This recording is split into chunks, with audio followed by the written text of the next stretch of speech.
So you're pretty handy. You've got some skills and a bucket of tools. But are you really sure how to fix that faucet or repair that hole in the wall?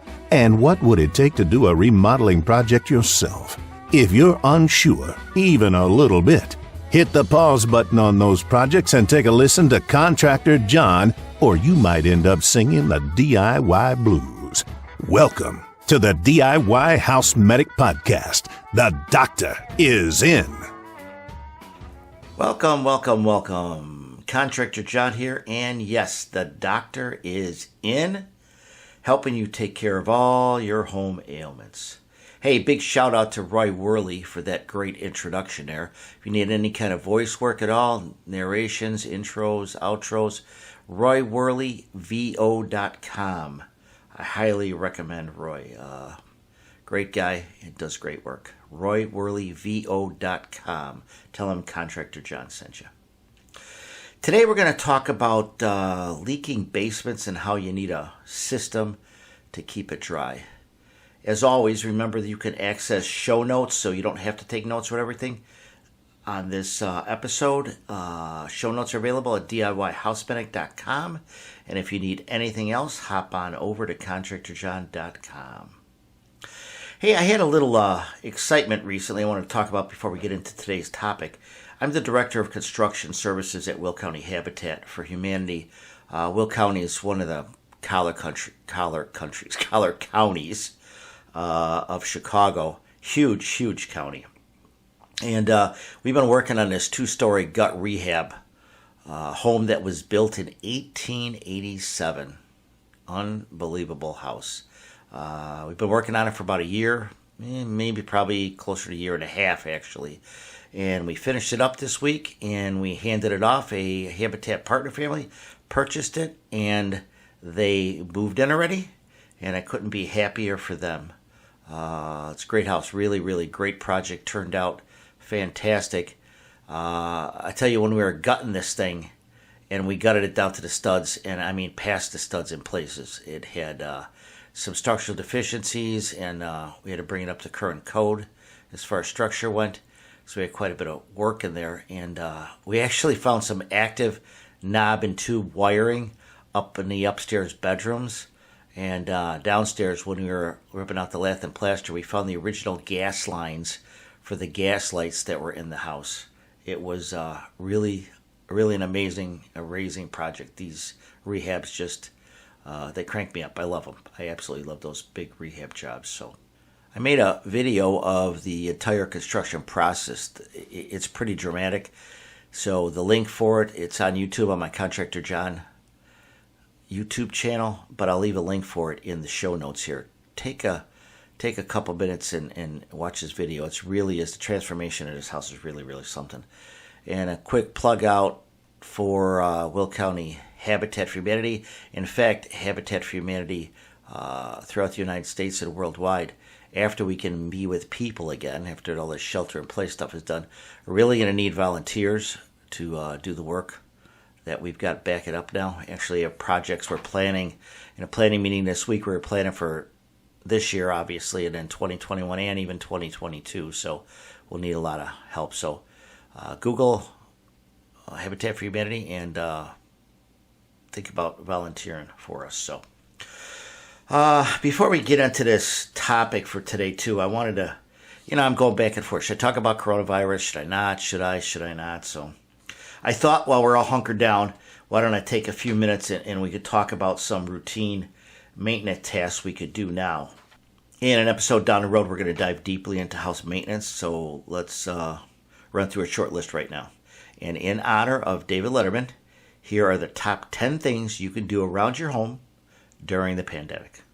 Number 10, you can paint a room. Number 9, tighten up the loose door handles, towel bars, and cabinet knobs. Number 8, you can convert all your light fixtures to LED simply by changing the bulbs.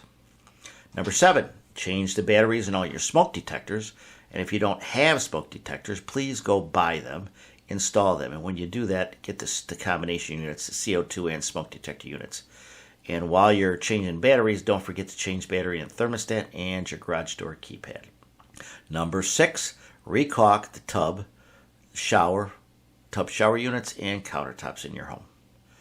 Number 5, change the furnace filter and mark the date on the end of the furnace filter so you remember when you changed it. Number 4, set up an area outside for a garden to grow some fresh vegetables, because we're all sitting there sheltering in place. We've got no social life anymore, so we might as well take care of that, right? Number 3, clean out the sink traps by removing them and then reinstalling them. Number 2, vacuum out the coils in your refrigerator, inside your clothes dryer and the dryer exhaust hose. And the number 1 thing you can do while you're hunkered down for the pandemic, drum roll please. If none of the above items need doing, ask your wife for a honey-do list and get ready. Hey, a little bit later on, there'll be a chance to win a copy of my book, The Dimension Bible for Do-It-Yourselfers and Remodelers, so stick around for that. And now let's get to the subject for today. How to keep your basement dry. Needs a system. So spring showers bring May flowers, right? Well, they bring leaky basements too. Understanding the construction of a basement wall, the foundation wall, and the best solution for stopping leaks, it requires a system. And if any one part of that system fails, then you're going to have leaks. So in the Midwest, walls are mostly constructed from poured concrete. The concrete is poured between forms, which are typically held together by these metal rods that run through the forms. The forms are then stripped away, the rods are snapped off, and they remain in the wall. That's important to remember, okay? Now, part 1 of this system is the damp proofing. Now, the damp proofing is on the outside of the wall, where each one of those metal rods remains, they spot patch where that rod is with like a sticky, thick tar-like product. And then they spray damp proofing over the whole outside area of the foundation. And they have this gun, they have a big tank of this tar-like stuff in the truck with a hose, and they have a gun nozzle. They get down in there and they're spraying it on the foundation. And there's another, like a rope, if you will, a nylon mesh that feeds up into this gun, and it gets shredded and it spits out with the tar as it hits the foundation wall. And it actually sticks on the wall and helps the tar sit there and not run off the wall, okay, till it can set up. So that's damp proofing, all right? And that's something that they do on all the foundations. And that's the first part of your system to keep your basement dry. And then part 2 of the system is the drain tile. Now, I know if you have a basement, you already know what the drain tile is. If you look in your sump pump, pull the lid off of it, look down in your sump pit, and you'll see this black pipe, it's about 4 inches in diameter, coming through the side of that sump pit. Well, that pipe goes under the floor, and it goes through the footing, and then it goes around the entire perimeter of the foundation. The idea is that water percolates down through the ground, gets in that drain tile, comes back to that sump pit, and then the pump in there pumps it up and out and hopefully away from your foundation. Now, in some areas, they'll have drain tile on the inside and the outside of the foundation. Typically, you won't see that all the time. That's for areas that have really wet ground, and we call them wet holes when you dig a foundation hole. And I've dug 2 side-by-side houses that were separated by like 30 feet. One as dry as a bone, and one we can't keep the water out of the thing. So it just happens sometimes. So, but you can run drain tile inside and outside of the footing of the foundation walls. Now, part 3 is an important part of this system to keep your basement dry. And really, it's the only thing that, well, not the only thing. It's the main thing you can do after the home is built to keep water out from around that foundation. And that's the proper grading of the area around your home, all right? So the grade needs to slope away. Positively pitched is the terminology. so it slopes away from the house. Now, originally, that ground may have been graded positively pitched, but as the ground settles in the overdig, and when you build a home, they dig a hole in the ground to put your foundation down underground. But they always dig the hole 2 or 3 foot larger than what the footprint of the foundation is, because they have to get down in there and work and put drain tile in and everything like that. So then that area gets filled in with dirt that they excavated out of the hole. Well, that dirt has to have time for it to settle down. All right. Now, typically, a good rule of thumb is when you throw dirt in a hole, it takes 1 year per foot for that ground to get back to what we call virgin ground, meaning it's compacted as much as it's going to get. Now, in the first couple of years, it's going to sink quite a bit. And again, there's variables. How much did it rain? When in the first couple of years, what kind of soil is it? There's variables, but it's a good rule of thumb to think it's going to keep moving for up to 7-8 years. I mean, the last couple of years, maybe an inch or so. First couple of years could be, I've seen it move 6, 8, 10 inches of compact. So it just depends on some few variables. You want to make sure that you're positively pitched. And like I said, through the years, the ground may settle around your house. You'll have to add some dirt to get that positive pitch around. So one area too, driveways and sidewalks. You got to think about if they are right up against the house, then the ground settles and the driveway or the patio or the sidewalk will settle also. And now you've got this big giant slab of concrete or asphalt or whatever, and it's just directing water right to your foundation.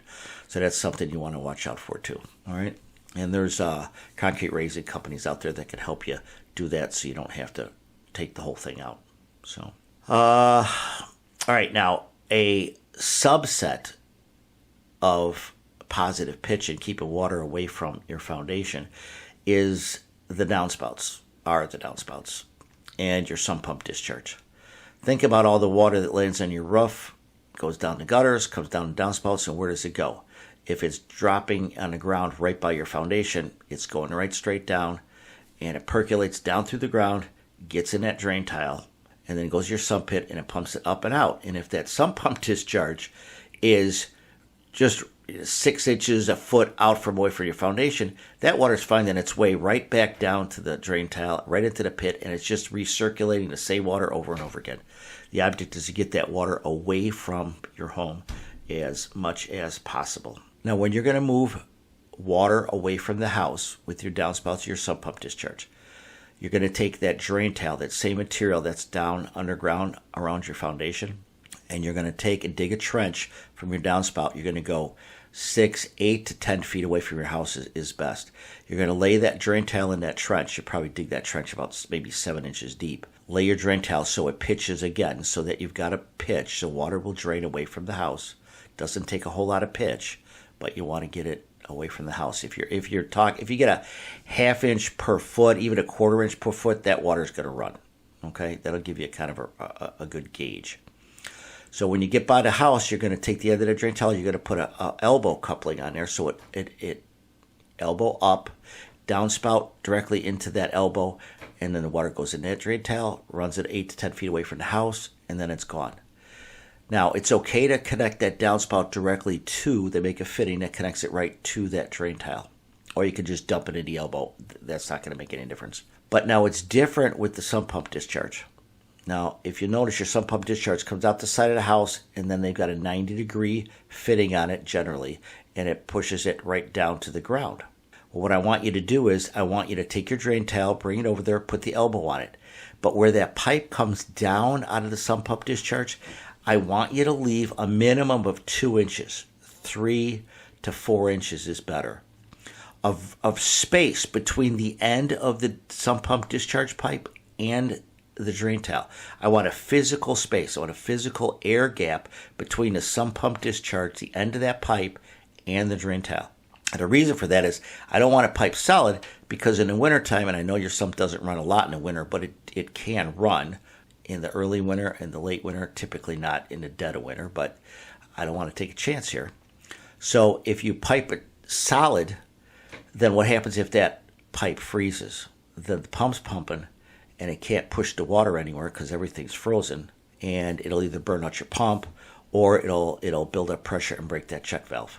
And then you're going to have a mess inside your house. So better the water should splash around outside and cause a huge block of ice out there than to be inside your house. So just a little quick tip if you're doing that. If you're doing that work or something, that you might want to go check and see how that is piped in your house. Okay? Back to the water and the rain and everything. So it rains on the roof, in that area. Downspouts take it away. Some pump discharge takes it away and everything. The remainder of the water that hits the ground is going to just percolate, soak, seep, whatever, down through the ground. It's going to get down to that drain tile that runs around your perimeter of your house, and it's got little perforations in it. The water is going to get in that drain tile, and then it's going to run back to the sump pit, and then the pump in there is going to pump it up, and it's out away from the house. So that's the way that part of the system works. A problem occurs when the water finds a crack in the foundation. And two things about concrete, right? It gets hard and it cracks. All concrete cracks. It just does. It's just the way that it is, and it does that because of the shrinkage and stuff. So when water finds a crack, or it finds one of those rods, those metal ties that wasn't patched, or maybe the tar didn't stick to the foundation, or it separated a little bit, or whatever, but the concrete might have shrunk a little bit, and water now gets alongside that tie, and then it runs through and it gets inside your basement. All right, so that's one of the ways that it gets in there. That rod could have rusted out too after years and years and years. Okay. Now, if you have that kind of an issue, there's a way to take care of that. All right, you can have a company come in and epoxy that crack, that hole, that whatever. Okay. Typically, they'll come in and they'll kind of V out that crack, clean that crack out a little bit. They'll drill holes in there, and they'll inject an epoxy substance in there that fills that crack up. And they'll do multiple holes so that they make sure they get the whole, all of the crack sealed up. Those repairs typically come with a lifetime guarantee, and they are transferable.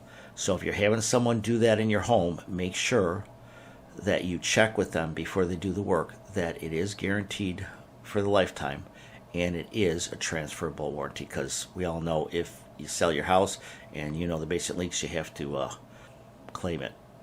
Lastly, the most expensive remedy, and the absolute best, but did I say it was expensive? It's expensive, believe me. All right, is waterproofing the exterior with like a rubber membrane or like a bentonite blanket or something like that. So remember, the first thing we talked about was damp proofing the house. Now I'm talking about waterproofing, okay? But as you can imagine, your outside's already all covered. The outside foundation's already all covered up. So what they're going to have to do is dig all that dirt out, landscaping out, trees out, fence out. They got to put that dirt somewhere too. So it's a big, big, big ordeal, okay? And it's expensive. So they do all that. They get down to the foundation. They go all the way down to the footing. They power wash the foundation. They spot patch all those ties and everything again. And then they put like a giant sheets of rubber on your foundation. They seal the joints of those sheets of rubber together, and it's just wrapping that whole entire foundation in a rubber membrane. And that will stop all the water from getting in. It's not getting in there, all right? So that's one way to do it, but you can imagine how expensive and time-consuming that is. And then you're back to that same problem where you fill that hole back up now, all right? And then you've got all this settling problem, so you really can't put the landscaping back for 6 months to a year, depending on the type of soil, the time of year you do it and stuff. So it's a huge, huge, huge ordeal, and very, very expensive. So summarizing the parts of your basement that you need to worry about to keep it dry, all right? Damp proof of the entire foundation, or the waterproofing, okay, is number one. Number two, installing the drain tile around the perimeter of your foundation. That's number two. And proper grading of the area around your home is the third part of this system.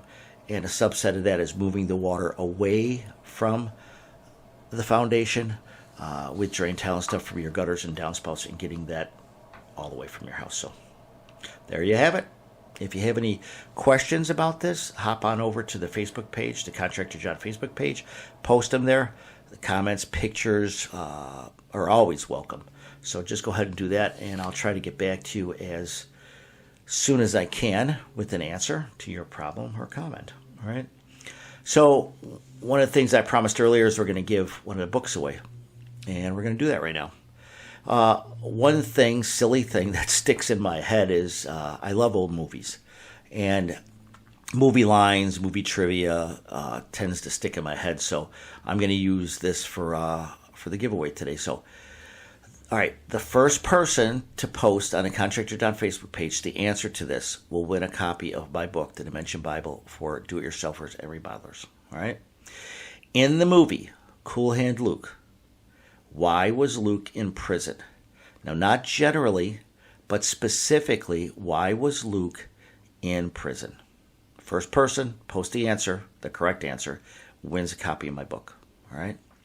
If you want a copy of my home maintenance checklist, it's a year-long home maintenance checklist. I'm going to give it to you absolutely free. Hop on over to contractorjohn.com. Follow me, and I'll send that back to you. All right. So that's it for today, everyone. Good Lord willing, and the creek don't rise. We'll see you next time. Thanks for joining Contractor John here at DIYHousemedic.com. If you have comments or questions, please visit the Contractor John Facebook page. And for everything else, visit ContractorJohn.com.